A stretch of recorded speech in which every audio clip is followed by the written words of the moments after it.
घाटा में परनी बियाह के उतार पोसले बापियावा रे दूध को कबूतर का कहिए सखी।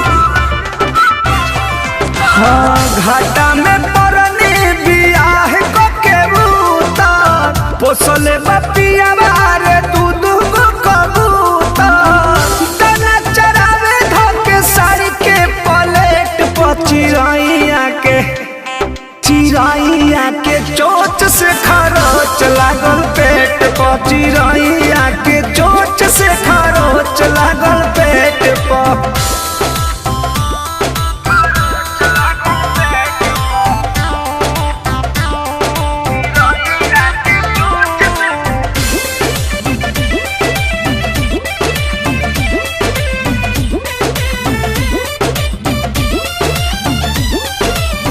अगुआ बतैल से टाप हटे रेलिया के ओइनी तो देखनी धंधा कोइले बाबा हेलिया के का कहिए सखी बड़ी दिक्कत में हो गइल।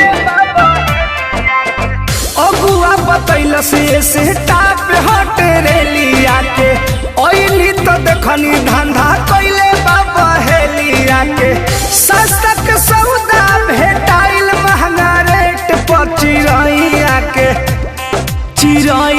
के चोच से खरोच लागल पेट पर चिरैया के चोच से खरोच लागल पेट पर माइये।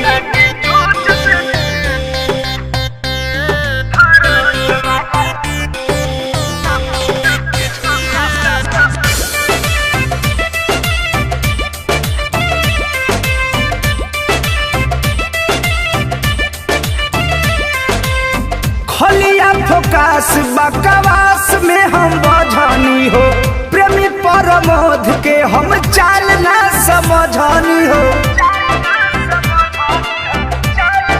ए सखी खलिया फोकास बकवास में हम बझनी हो संतोष रंजीत के हम चाल ना समझनी हो। कहले सुधा कर रहे गार्ड उनका गेट पर चिरैया